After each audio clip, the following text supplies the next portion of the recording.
Have you ever asked yourself what you would do differently if you knew you had only one day left to live? Bruce Lee didn't just ask this question, he lived the answer every single morning. While most people run from the thought of death, Bruce Lee ran toward it, using mortality as his greatest teacher. He had a practice that modern psychology is only now beginning to understand, a daily death meditation that transformed fear into fuel. Bruce Lee once said, "The key to immortality is first living a life worth remembering," and he meant every word with terrifying precision. What most people don't know is that Bruce had an eerie relationship with his own death, as if he knew his time was limited. This drove him to compress decades of achievement into years, to live with an intensity that still burns bright 50 years later. Today you will learn the most profound lesson Bruce Lee ever taught, how to use death as the ultimate wake-up call to start truly living. Bruce Lee began every single day with a ritual that would disturb most people but liberated him completely. He would sit in silence and contemplate his own death, not with fear but with curiosity and acceptance. This wasn't morbid thinking, this was what ancient Stoic philosophers called memento mori, remember you must die. The Stoics believed that death awareness is the key to living fully because when you realize your time is finite, you stop wasting it. Bruce Lee understood this at a level most people never reach because he had already faced death and survived. In 1970, when his back injury left him bedridden, doctors told him his martial arts career was over. For 6 months, Bruce lay in bed staring at the ceiling, confronting his own mortality in the most visceral way possible. He realized that death doesn't wait for you to be ready, it comes on its own schedule, indifferent to your plans and dreams. This experience burned away all the trivial concerns that occupy most people's minds, the need for approval, the fear of embarrassment, the petty arguments. When you truly accept that you could die today, suddenly most of your problems reveal themselves as the illusions they are. Bruce emerged from that injury with a new philosophy, live as if you have already died and been given a second chance. Every morning after that, he would ask himself, if this was my last day on earth, would I waste it doing what I'm about to do today? This simple question became his compass, steering him away from meaningless activities and toward what truly mattered. Most people avoid thinking about death because it makes them uncomfortable, but Bruce knew that discomfort is exactly where growth lies. The death awareness practice forces you to confront the temporary nature of everything, your body, your relationships, your opportunities. When Bruce visualized his own funeral, he didn't do it to be depressing, he did it to create urgency and clarity. He imagined people speaking about his life and asked himself, what do I want them to say, and am I living in a way that would make those words true? This practice stripped away all pretense and revealed what was genuinely important versus what was just noise. In quantum terms, death awareness collapses the infinite possibilities of how you might live into the singular reality of how you must live. Bruce Lee's death meditation wasn't about being pessimistic, it was about being ruthlessly honest with the limited time he had. He knew that one day his heart would stop, his breath would cease, and all his unfulfilled dreams would die with him. So he made a deal with death, I'll acknowledge you every day and in return, you'll motivate me to leave nothing on the table. This daily practice gave Bruce a kind of fearlessness that others mistook for confidence, but it was actually something deeper, acceptance. When you've already made peace with your inevitable end, what is there left to fear in life? Let me walk you through the exact mortality meditation Bruce Lee practiced, because this technique alone can revolutionize your entire existence. Bruce would sit in a quiet space before dawn, when the world was still asleep and his mind was fresh. He would close his eyes and visualize his body lying motionless, completely still, as if he were looking at his own corpse. This wasn't meant to be scary, it was meant to be clarifying, a reminder that this physical form is temporary. He would mentally scan his body from head to toe, feeling the life force within him, the heartbeat, the breath, the warmth. Then he would imagine all of that stopping, the heart silent, the breath gone, the body growing cold. By regularly visualizing his own death, Bruce desensitized himself to the fear of it, transforming death from a monster into a mentor. Next, he would think about all the things he wanted to accomplish in his life, and he would ask, if I died tonight, what would remain undone? This question created a burning urgency that most people never feel until it's too late, when they're lying on their deathbed filled with regret. Bruce refused to let that happen, so every morning he inventoried his dreams and measured them against his mortality. If something mattered, he took action on it that very day because tomorrow was never guaranteed. He would also contemplate the people he loved and ask himself, have I told them what they mean to me, or am I assuming there will be time later? Bruce Lee was known for his directness and emotional honesty, and this came from his death meditation practice. He didn't play games, he didn't hold grudges, he didn't leave things unsaid, because he knew any conversation could be the last. After visualizing his death and reviewing his priorities, Bruce would then imagine his legacy. What mark would he leave on the world? He didn't want to be remembered as just a fighter, he wanted to be remembered as a philosopher, a teacher, an artist who pushed human potential. This vision of his legacy became the North Star that guided every decision he made throughout the day. Then came the most powerful part of the meditation. Bruce would open his eyes and declare to himself, "I have been given another day." This simple reframe transformed ordinary time into a precious gift, something to be honored and used wisely, not squandered. Most people wake up annoyed that they have to face another day, but Bruce woke up grateful that he was still alive to face it. This gratitude born from death awareness created a kind of energy that people could feel when they were around him. His intensity wasn't aggression, it was the natural result of someone who knew their days were numbered and refused to waste a single one. Bruce also used his mortality meditation to let go of resentment and pettiness. When you realize you might not see someone again, suddenly the argument you had seems trivial and foolish. Bruce Lee was quick to forgive and quick to move on, not because he was weak, but because he was wise enough to know that holding on to anger is a waste of precious life force. The mortality meditation also helped Bruce stay present in each moment, because if this moment might be your last, you pay attention to it. He didn't live in the past replaying regrets, and he didn't live in the future building anxiety, he lived right here, right now, fully engaged. This is why people who trained with Bruce said he had a presence that was almost supernatural, like he was more alive than other people. The truth is, he was more alive because he consciously chose to be, every single morning, through his death meditation practice. At the end of each meditation, Bruce would make a silent vow, "Today I will live as if it's my last, with full expression, full passion, full truth." This wasn't just a nice thought, it was a sacred commitment that shaped every hour of his day. Bruce Lee had a profound insight that most people never grasp: the best way to live is to start from the end and work backwards. Imagine you're at the end of your life, lying on your deathbed, looking back at all the years you've lived. From that vantage point, what matters and what doesn't becomes crystal clear. Bruce would regularly perform this mental exercise, projecting himself to his final moments and then reverse engineering his daily life from that perspective. When you live backwards from death, trivial concerns lose their power over you instantly. The opinion of strangers, the size of your bank account, the brand of car you drive, none of it matters when you're taking your last breath. What matters is, did you love deeply, did you create boldly, did you express your authentic self without apology? Bruce Lee structured his entire philosophy around these questions, because he knew they were the only questions that would matter in the end. Living backwards from death also means prioritizing experiences over possessions. Bruce could have accumulated wealth and lived comfortably, but instead he invested in mastery, in relationships, in pushing the boundaries of what was possible.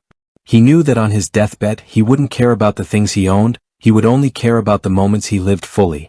This is why Bruce traveled, why he trained obsessively, why he poured himself into his art, because experiences enrich the soul in a way that objects never can. Another aspect of living backwards from death is eliminating regret before it has a chance to form. Most people's biggest regrets aren't the things they did, but the things they didn't do. The risks they didn't take, the words they didn't say, the dreams they didn't pursue. Bruce Lee was allergic to regret, so he made sure to take the risks, say the words, and pursue the dreams while he still had breath in his body. When he wanted to revolutionize martial arts, he didn't wait for permission, he just did it because waiting might mean never doing it at all. When he wanted to break into Hollywood, he faced rejection after rejection, but he kept pushing because the regret of not trying would have been unbearable. Living backwards from death gave Bruce a kind of courage that looks reckless to others but is actually the most rational way to live. If you're going to die anyway, why not go for it? Why not risk failure? Why not express yourself completely? The downside of failure is temporary embarrassment, but the downside of never trying is permanent regret. Bruce chose temporary embarrassment every time, because he knew which one would haunt him on his deathbed. This backwards perspective also helped Bruce let go of perfectionism. Perfectionists delay action because they're waiting for the perfect moment, the perfect preparation, the perfect conditions. But when you're living backwards from death, you realize there is no perfect moment, there's only now. Bruce Lee's famous quote, "If you spend too much time thinking about a thing, you'll never get it done," came from this death-informed urgency. He knew that life is too short to wait for perfect, so he started with good enough and improved as he went. Living backwards from death also means being ruthlessly honest about how you spend your time. Bruce would look at his schedule and ask, if I died tonight, would I be proud of how I spent today? This question eliminated time wasters instantly. Television, gossip, complaining, excessive sleep, anything that didn't add value got cut from his life without hesitation. People thought Bruce was superhuman because of how much he accomplished, but the truth is he just eliminated everything that didn't matter. He had the same 24 hours as everyone else, he just used them as if they were his last. Another powerful aspect of this practice is that it makes you generous with your knowledge and your love. Bruce Lee didn't hoard his martial arts secrets, he shared them freely, because he knew that knowledge dies with you unless you pass it on. He taught anyone who was sincere, regardless of their race or background, which was revolutionary in his time. He did this because he understood that legacy isn't about what you take with you, it's about what you leave behind. Living backwards from death transforms your relationship with failure as well. If you only have a limited time to achieve your goals, then failure isn't something to avoid, it's information to accelerate your progress. Bruce Lee failed many times in auditions and fights in business ventures, but he never let failure stop him because he didn't have time to stop. Each failure was just another step toward the success that he knew had to come before his time ran out. This is the gift of death awareness, it turns fear into fuel and hesitation into action. Bruce Lee operated under what I call the urgency principle, the understanding that every moment delayed is a moment lost forever. Most people live as if they have infinite time, they procrastinate, they postpone, they tell themselves I'll do it later, I'll start next week, I'll begin when conditions are perfect. Bruce Lee knew this was the biggest lie people tell themselves because later might never come. The urgency principle says that if something is important, you do it now, not eventually, not someday, but right now in this very moment. This is why Bruce Lee was known for his explosive decisiveness. When he made a decision, he acted immediately. He didn't deliberate for weeks, he didn't ask for endless opinions, he trusted his gut and moved. This wasn't impulsiveness, it was the wisdom of someone who understood that time is the only resource you can never get back. Money can be earned again, relationships can be repaired, but a wasted hour is gone forever, dissolved into the past, irretrievable.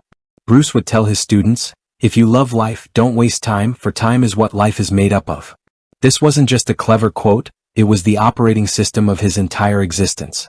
Every minute mattered to Bruce because he saw minutes as the currency of life itself. The urgency principle also meant that Bruce Lee didn't wait for motivation to strike, he created motivation through action. Most people say I'll start when I feel motivated, but Bruce understood that motivation follows action, not the other way around. He would begin training even when he didn't feel like it, and within minutes the act of moving would generate the energy and enthusiasm to continue. This is the secret that separates masters from dreamers. Masters act despite their feelings, and their feelings eventually align with their actions.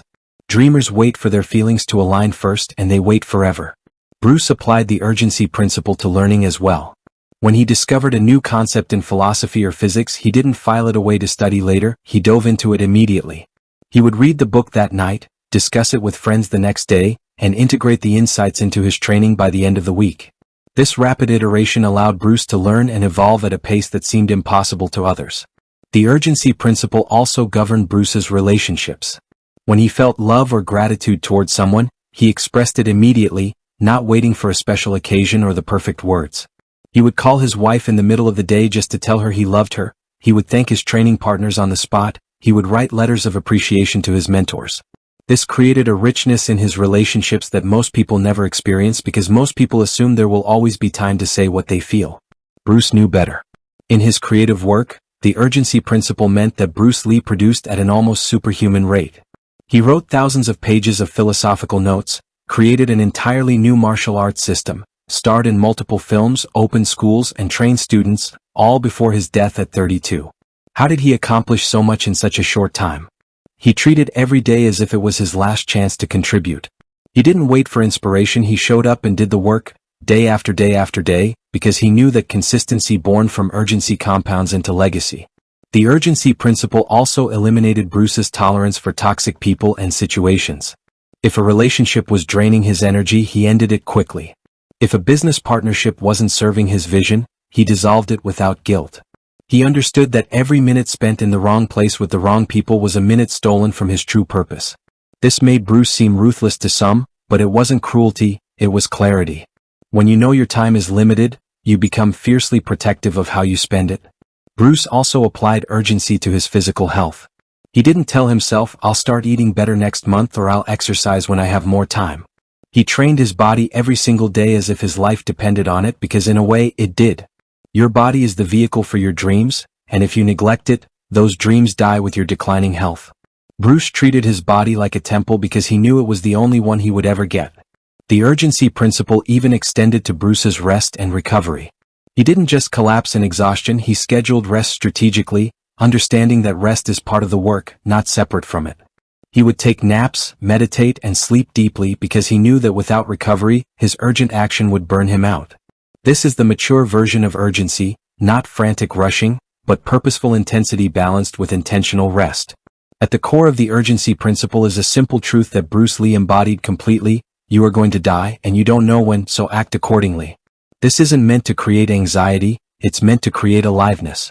When you live with urgency, every conversation becomes more meaningful, every sunrise more beautiful, every achievement more satisfying. You stop sleepwalking through life and start showing up fully for every moment, because you understand that this moment is all you're guaranteed. Bruce Lee's final gift to us is what I call the no regrets protocol, a systematic approach to ensuring that when your time comes, you leave nothing unsaid, undone, or unexpressed. This protocol is built on a simple but profound question that Bruce asked himself constantly: if I died tonight, what would I regret not doing today? By asking this question every single day, Bruce created a life with minimal regret, and that is the ultimate definition of success. The first element of the no regrets protocol is radical honesty in all relationships. Bruce Lee didn't play emotional games, he didn't hide his feelings to protect his ego, and he didn't let misunderstandings fester. If he loved someone, he said it out loud. If he was hurt by someone, he addressed it directly. If he admired someone, he expressed it without hesitation. This level of emotional transparency is rare because most people are afraid of vulnerability, but Bruce understood that vulnerability is the only path to genuine connection. He knew that on his deathbed, he wouldn't regret being too honest, he would only regret the words left unspoken. The second element is the pursuit of mastery over mediocrity. Bruce Lee could have been a decent martial artist and lived comfortably, but decent wasn't good enough for someone who knew his time was limited. He pushed himself to the absolute edge of his potential because he knew that regret lives in the gap between who you are and who you could have been. Every day Bruce worked to close that gap, not to impress others, but to honor the gift of life he'd been given. He believed that it was a waste of human potential to settle for less than your best because when you're lying on your deathbed, you can't go back and try harder. The third element of the no regrets protocol is the expression of your authentic self without apology. Bruce Lee didn't conform to what Hollywood wanted, he didn't soften his philosophy to make it more palatable, and he didn't hide his Asian heritage to fit in. He showed up as exactly who he was, take it or leave it, because he knew that pretending to be someone else is a form of slow death. When you die wearing a mask, the real you dies unknown, and that is the greatest tragedy of all. Bruce refused to let that happen, so he lived out loud, boldly, authentically, and the world had no choice but to pay attention. The fourth element is immediate action on your deepest desires. Bruce didn't make bucket lists to fulfill someday, he lived his bucket list every single day. When he wanted to learn philosophy, he read Krishnamurti immediately. When he wanted to act, he moved to Hollywood and knocked on every door. When he wanted to create a new martial art, he started that very day in his garage. The no regrets protocol says that if something calls to your soul, you answer that call now, not when it's convenient, not when you feel ready, but now. Because later is where dreams go to die, and Bruce Lee refused to be a graveyard of unlived dreams. The fifth element is forgiveness, both of yourself and others. Bruce Lee understood that holding on to grudges and guilt is like drinking poison and expecting the other person to die. He forgave quickly and completely, not because the offenses didn't matter, but because resentment is a chain that binds you to the past. When you're trying to live fully in the present moment, you can't afford to be dragged backwards by old wounds.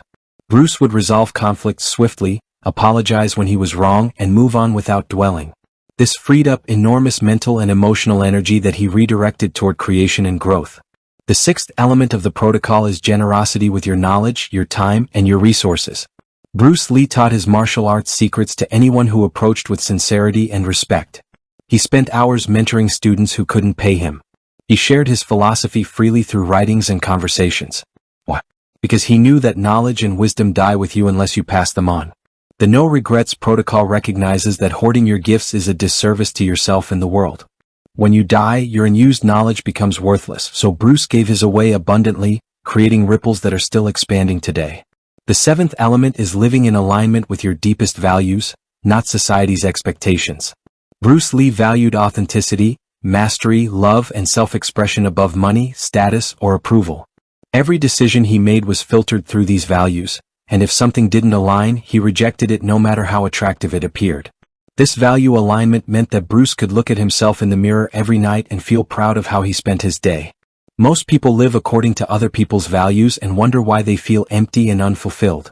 Bruce avoided this trap by getting crystal clear on what mattered to him and then building his entire life around those priorities. The eighth and final element of the no regrets protocol is celebration of the present moment. Bruce Lee didn't postpone his happiness until he achieved some future goal. He found joy in the process itself. He celebrated small victories, he savored simple pleasures, he laughed freely and loved deeply. He understood that life is not a destination to be reached, it's a journey to be experienced fully along the way. When you're on your deathbed, you don't think about the goals you achieved, you think about the moments you lived, the laughter you shared, the sunsets you witnessed, the hugs you gave. Bruce made sure he had an abundance of those moments, and that is why his short life felt so complete. The no regrets protocol is not about living recklessly or without thought for the future, it's about living intentionally and completely so that whenever death comes, you can meet it with peace knowing you gave everything you had. Bruce Lee died at 32 years old, far too young by any measure, but he lived more in those 32 years than most people live in 80. His life wasn't measured in quantity of days but in quality of presence, and that is the ultimate lesson of the no regrets protocol. Everything you've learned in this lesson isn't just philosophy, it's a direct challenge to how you're living your life right now in this very moment. Bruce Lee's death meditation practice, his backwards living, his urgency principle, and his no regrets protocol, these aren't concepts to admire from a distance, they're tools to implement immediately. The question isn't whether these practices are powerful, the evidence of Bruce Lee's extraordinary life proves they are, the only question is whether you have the courage to use them. Right now, close your eyes for 10 seconds and imagine this is your last day on Earth, what suddenly matters and what suddenly doesn't. That feeling you just experienced, that clarity, that's what Bruce Lee felt every single morning, and it's what drove him to become legendary. You don't need to wait for a tragedy or a near-death experience to access this wisdom, you can choose it right now as a daily practice. If you're serious about transforming your life, then subscribe to the Way of Bruce Lee Academy right now because we're not just sharing motivational quotes here, we're decoding the actual operating system of human excellence that Bruce Lee ran on. Hit that subscribe button and turn on notifications, because in the next lessons we're going even deeper into the practices that separate those who dream from those who become. Leave a comment below and answer this question honestly. If you died tonight, what would be your biggest regret, and what are you going to do about it today? Remember, Bruce Lee said, the key to immortality is first living a life worth remembering, and you can't build a life worth remembering by playing it safe and postponing your dreams. Your death is coming, that's the one guarantee you have in this life. So stop living as if you have infinite time and start living as if today might be your last. Until the next lesson, don't just exist, live fully, love deeply, and leave nothing on the table because that's what Bruce Lee did, and that's what made him immortal.